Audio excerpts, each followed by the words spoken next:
open the floor to Dad's long lost son, Cheryl Leofa.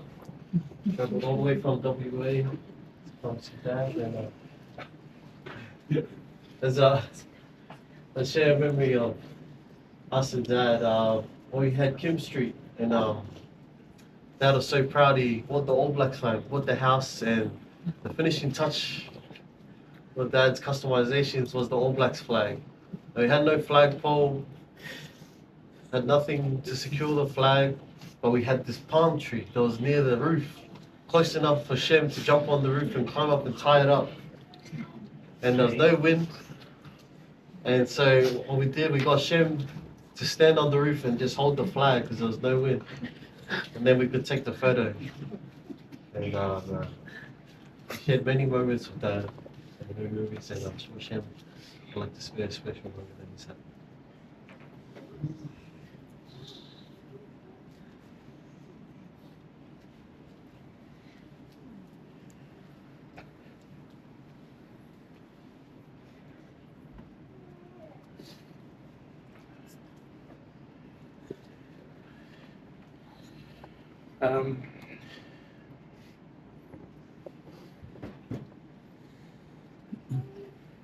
Once started as a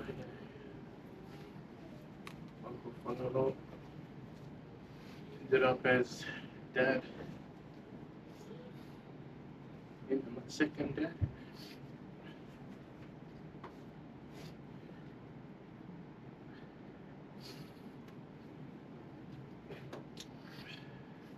Yeah, like friends were saying, we had many sneaky dates. We're all playing at Warrington Drive.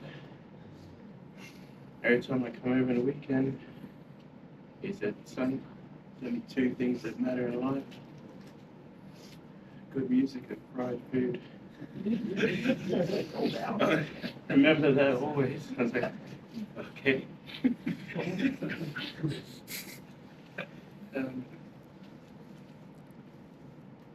When I was getting married to Fiddle, I rang him and asked him to come, but he had a gig. So he sent me a voice message the day before my wedding, congratulating me, saying he wasn't able to make it. He was, doing gigs, busy, playing music, things that he loved, but he said thank you for reaching out. And he said he's proud of me and he loves me. And oh yeah, another thing about when we saw movies and that, he only liked action parts. He would always fall asleep in movies too.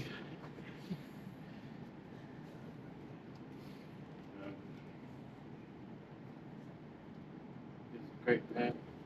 Very kind-hearted. When I got the news I had to come, I was grateful to my work for letting me come up. It's very well him.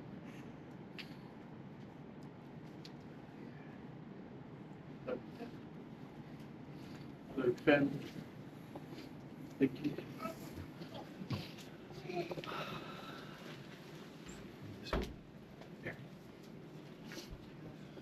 Thank you, Shem, for those beautiful words and memories of Dad. And just in that saying that how Dad did love only the action parts. It was always annoying. He would fast forward all the storyline, just the fighting, and then he'll wonder why this person or that person is getting betrayed. Like, I don't know, maybe watch the story.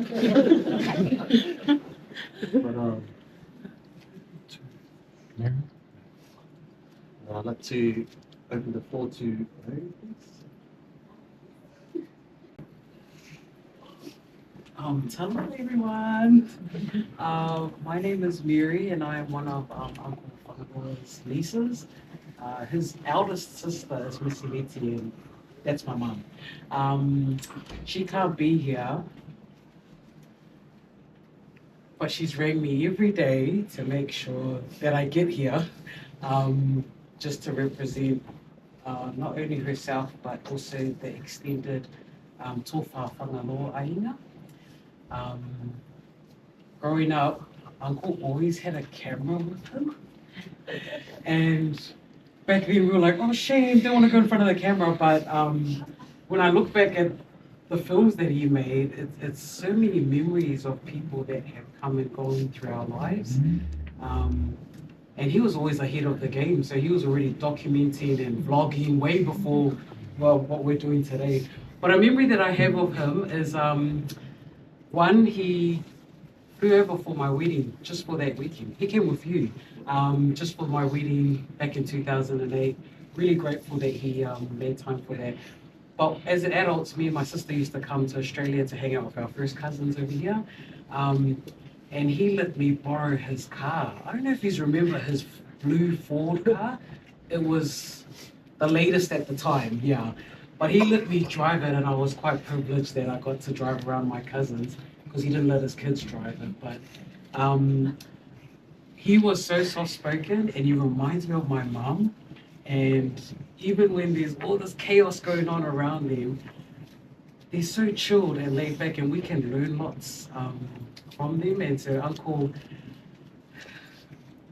I look at his blessings of his children, I look at his blessings of his grandchildren, and even the blessings of his great-grandchildren. And I think, wow, what a legacy to leave this world.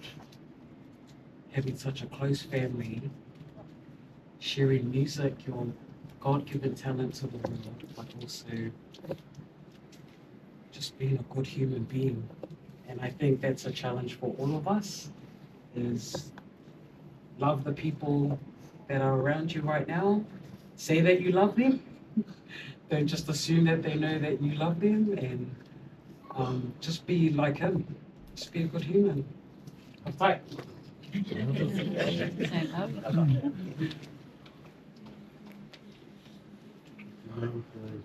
Words, Dad, and yeah, Dad was definitely ahead of his time. He was definitely ahead of his time, going into the vlogging and videoing and all into the social media. And definitely ahead of his time. If he was in this time now, he'd be killing the social media game. My dad always still adapted and learned, and so far too that he'd send us new AI videos that he's created every single day. And it was great. And we're just saying how quiet our family chat is now, because Dad's no longer there sending us his videos, sending us his gifts. It's quite boring now. I actually met Uncle at his 21st, but it was weird because I'd seen her at church, spoke to her a few times, and then I saw my husband talking to her at Izzy's birthday. I was like, oh wow, my husband knows, must know her well, and Bernie only just met her at church like a few weeks before that. And it turned out that we're cousins. So and it was really nice because my mum sent me a photo that I took of her and Uncle at his birthday. It's the first time that they had seen each other in a really, really long time. So I feel really ungrateful to be really privileged. Sorry, I'm so sorry for taking up your time. I just want to say my mum has just sent me same things that Auntie Lily shared, that her cousin was a really humble man who just really loved family and loved the family. So don't really have much to share. Thank you to Kira for always mawhāinga and Gulfstream family and having me come along and be a part of it. Thank you to Rita for her welcoming me as well. I just wanted to share, I guess, just a quote from church that kind of just hopefully will uplift the family during this time. And it's just a quote from Joseph B. Worthland, just talking about the Saviour Jesus Christ and just how he died, because he died and because he was resurrected, we too will be resurrected. And so the grief and the sorrow that we feel in this moment is just for a moment, but that the joys of God's eternal plan for us and his plan of happiness the joy that we will feel as a family in the eternities is forever. And so that Friday that we mourn, we will all have those Fridays. And our Tunia family is going through those Fridays now, but Sunday will come. Sunday will come. And, yeah, and I wish you all the best and deepest condolences. Okay. Thank you, and then just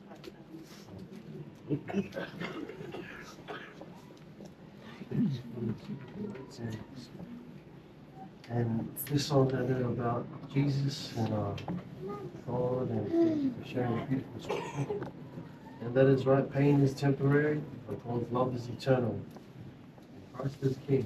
So we have that knowledge, and that does help ease our burden of grief and sorrow that we have for the loss of this great man that we have here. But we carry on his legacy with our memory and through his music and through the knowledge of the Bible and Jesus lifts that burden for us, and knowing that there is an afterlife. This is just temporary thing. Okay. Natasha Pimenta?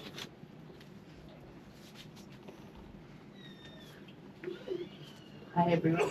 I just like to say that, Uncle Law was always the calm uncle, and like everyone said in these beautiful kind words, he was always there for our family in the hardest times, and he was always so softly spoken, and he would always, whenever he spoke to you, give his full attention.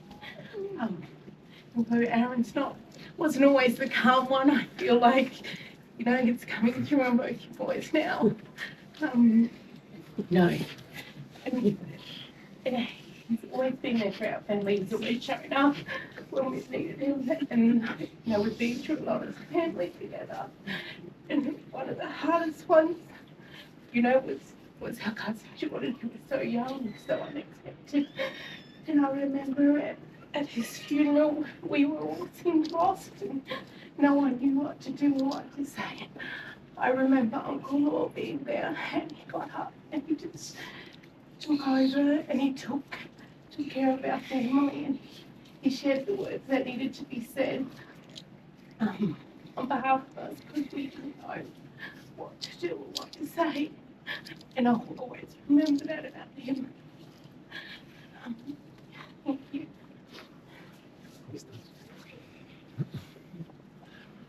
Thank you, Tasha, for those beautiful words. And just on top of that, yeah, Dad was a man of many words. He always knew what to say at any given moment, no matter the time. It was a happy time, sad time. All the times we've lost so many in our family over the many years. And Dad was always right there. And it's like a dictionary.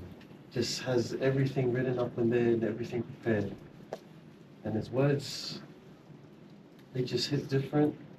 He knows what to say and knows what to say to hit the right emotions to make you feel good about the situation, no matter what it is. And like saying that his dad passes down, I think it rubs a lot off to my older sibling Aaron, and he's taken that trait a lot from Dad, and he's a man of many words, and always think about Aaron. He has the Bible written down in his brain.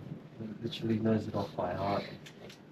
He can recite any scripture. It is amazing.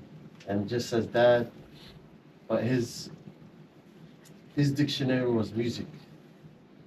Dad's dictionary was music. He could hear a note and hear a song and play it.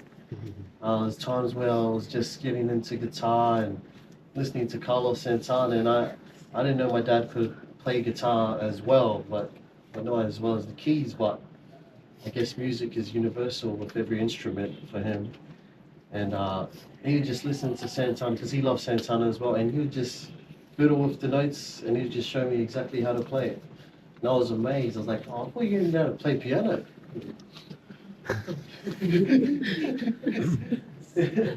Yeah, nah, this is like Dad is a musical genius and definitely entrepreneur and everything that he does. I can look forward to Auntie Linda. Hi, for those that don't know me, my name is Linda Mosse. I'm my sister Phyllis Kingsroy was married to Fraser. And Fraser has always been a beautiful man to our family, and like you've heard some of my nieces, we've lost all our family, most of my two older sisters and my twin brothers and my parents. And Fraser was there for all of our people, and he supported all of my nieces and nephews. And that was the kind of man he was. He didn't leave us. He was there for us, and and they all looked up to him. And I'm really, really grateful. And the most precious gifts that he has given to us is his children. You'll see what Fraser's like, and each of his children, they resemble him and my sister. And that's the most beautiful gift that he's left for us. I'm so grateful for him. It's like a second mum to the kids. After my sister left, and loved him very dearly. And one of the things that Fraser says to me was when I was back in New Zealand, and he said to me, Linda, don't settle for second best. Because I was, just being silly sometimes. And he goes, don't settle for second best. And that really stuck out for me. And then he was right, because I waited for the best when I got married. Even though I had to wait nearly 50 years for it. Laura,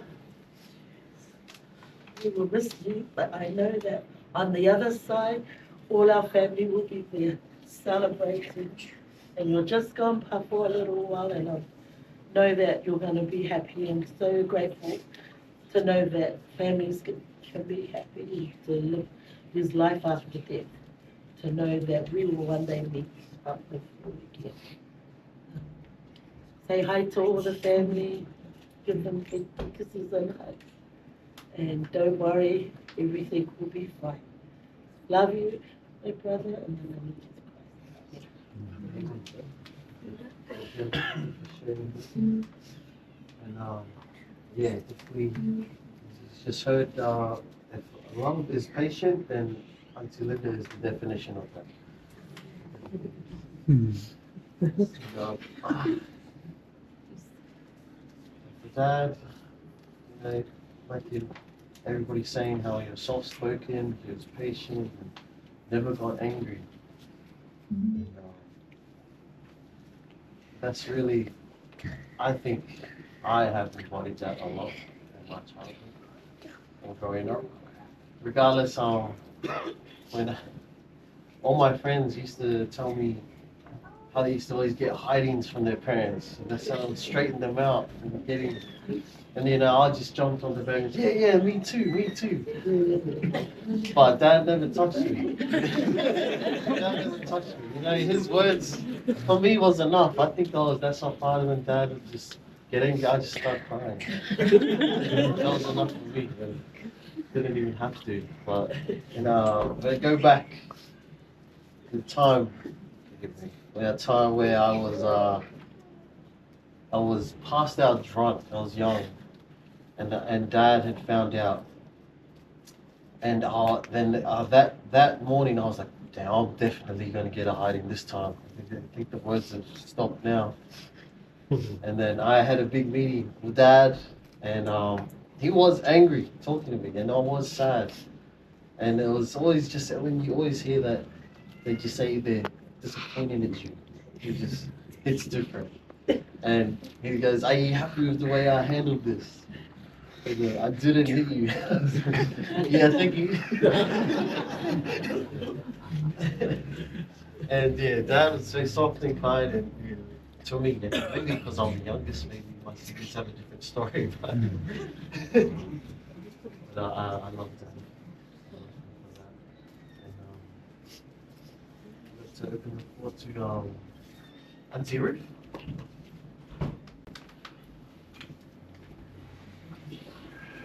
Hello, everybody. I'm actually my sister, so I was the older sister, but I'm the age of 60.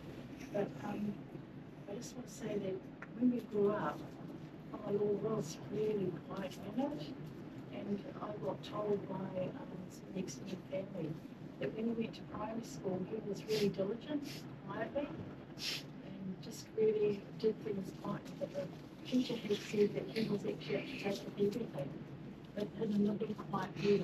I don't know if Uncle Joe can remember, but it's all game.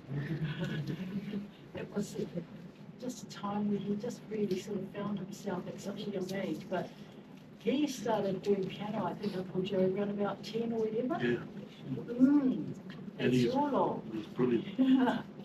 And he used to just love it. And we were actually trained in Mrs. Parker, an English teacher, with piano on classical music. But we used to watch Fraser playing, and he used to play all these weird notes. And we being classically trained, we used to think it's a wrong note, it should be a certain scale. But he'd be busy going da-da, and going up and down the keyboard. And it was so wonderful and challenging because he just followed his heart from then, like 10 years old, all the way up until now. And it was just beautiful, you know, just lovely seeing someone sort of love the depth of music and showing it, and just, it's just lovely, you know, you don't realise until they're already in heaven how wonderful and depth of knowledge that they have about what they love dearly. So I just want to say we're really going to miss you a lot. And on behalf of the family, local and global, we just praise the Lord that you're going into the right area.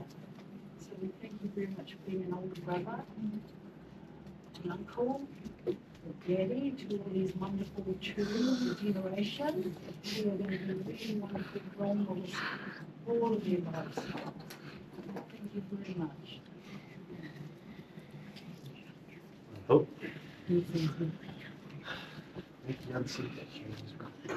Since an idea that he made 3 generations, so he did have one great granddaughter, and for him to live that long and witness the birth of her and see the birth of his children, it's something that Dad cherished and loved. To Peter. Thanks, Rosa.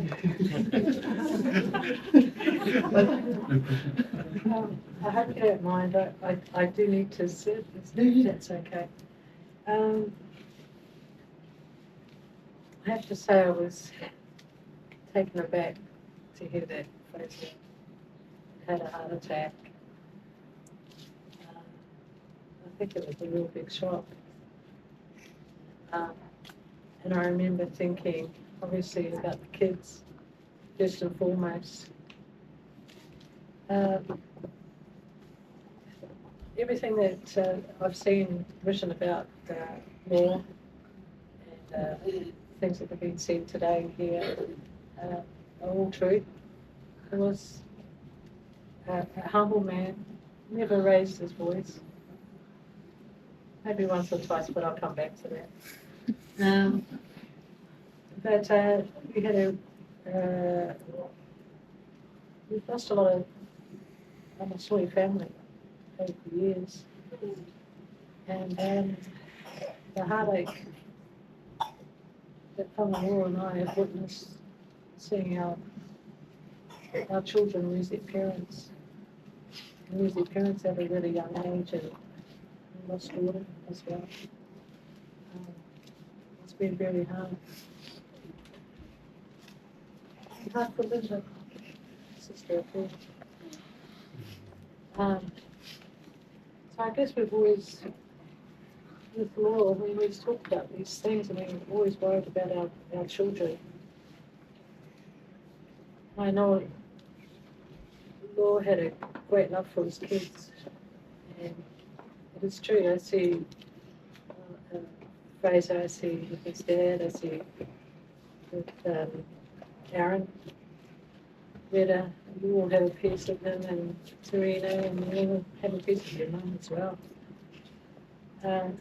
Sometimes quite often I get calls from Law, and I'd be at work or home or wherever, and he would say, "Hey, how you going?"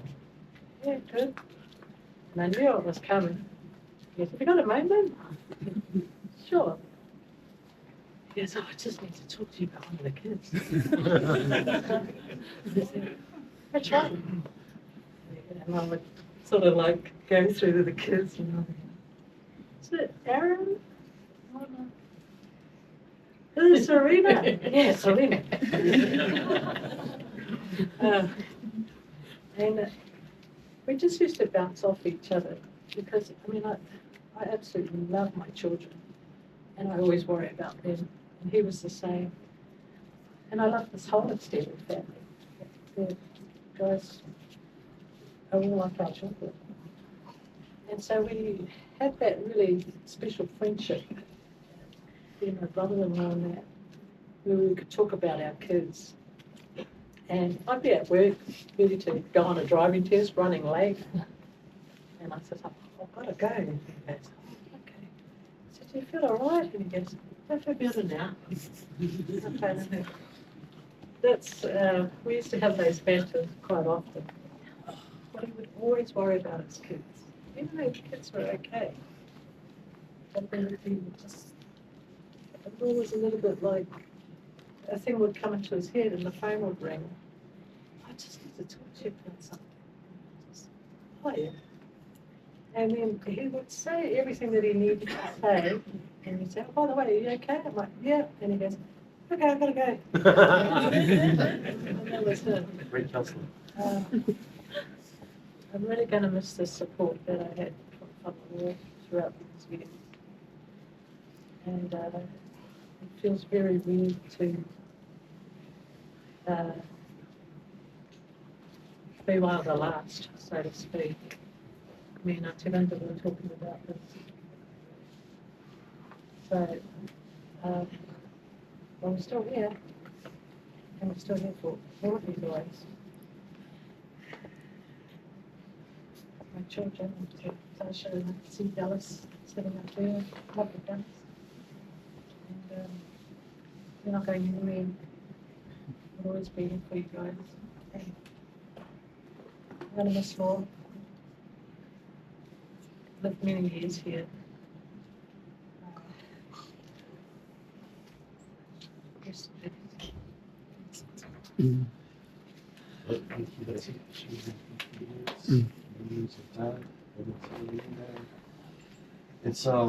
It is definitely a different occasion for us siblings. We have experienced a lot of death. Our mother, uncle, aunties, cousin. And yeah, it's definitely a different occasion because when you're making all the decorations and creating shirts, so to speak, and banners, it's sad that, you know, just the little things, having to edit the photos, but you're looking back at it, it's your father that you actually putting it together. And it really does hit different for us and for everybody. We really love Dad, and his legacy goes live on for us. I'd like to open the floor to Colette. This is Dad's loving partner, Colette. I wouldn't say too much because I've got to speak tomorrow. That's No, I fine. can't say much tomorrow. But yeah, I guess one of the things that the first time I met your dad, Fraser, it was in a little cafe in Churn Park, and I heard music coming. And I was with your girlfriend, and we were going out for dinner, and I said, "Oh, I can hear music. Let's go there."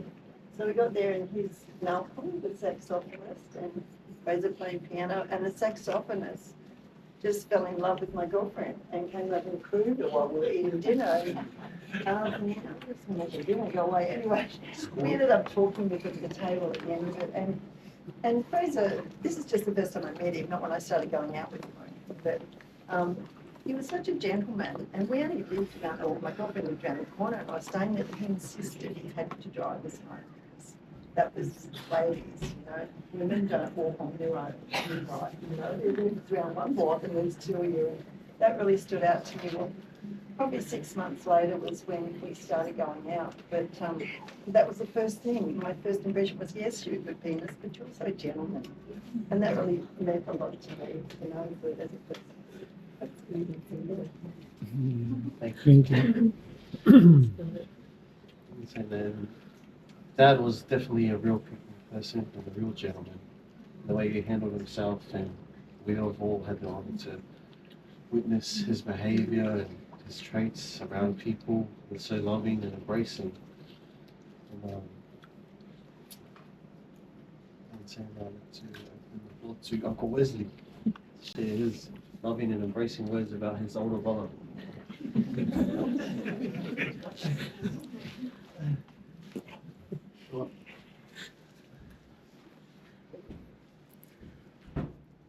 I'm gonna be like, because I've got a plane on tomorrow. But if I can add to Peter, what she said is that I remember Law would bring up, when I was in England, he'd bring up early hours in the morning. And he would go, right, Rita, Aaron, Serena, Fraser, all say to her, that's your uncle. They go, hello, hello, hello, hello. I go, oh, hi kids. I go, oh, can I speak in the morning? Oh, I've got to go now. And then just make it short. Or when I was going through my my younger days of my early 20s, and in early 20s were not perfect, but I was. And every time I would talk to Law, seeking counsel, and I was like, revealing my heart, it was like a fire, icy, and he goes, oh, okay, yeah. Oh, okay, I've got to go now. And that's how I remember Law. That's how I remember Law. He's like, oh, okay, then we go. And then if it comes to something that he's really concerned with, it'll take about half an hour of his time. And then you're like, no, I understand. Can I just share about what's going on with Mum and Dad? Because, they're still waiting for their $500 for the malamo that we're having. Oh, I've got to go now. So really encouraging to hear the experiences of my brother. I'm going to miss my brother. Last point before I reveal too much. When I think about Joe, there was a boy band going on. I want to stop there. But I remember when Whangaroa was in Manapa Grammar, like what Joe said, Newton Primary School and Newton Central Arts, Newton Full Intermediate and Manapa Grammar. And Roa came back with a bump on his head. And usually when you have a bump on your head, you go to an A&E clinic, or needs to be scanned. And he goes, oh, I saw a head. I go, what's up on my head? What happened? Oh, discus landed on my head. And they go, yeah, I got knocked out. And then I saw my friends all laughing. All good. Okay. That's the thing that used to catch me with Law, because I used to think he's where the fairies. Okay. But he's actually pretty undercover. He's pretty undercover. And what I love about my brother is that what we thought that was strange, because I'm structured, he didn't. So he always saw the best of others, and some people look at as a sick person. But he saw the best in everyone, small or big. So I'll leave my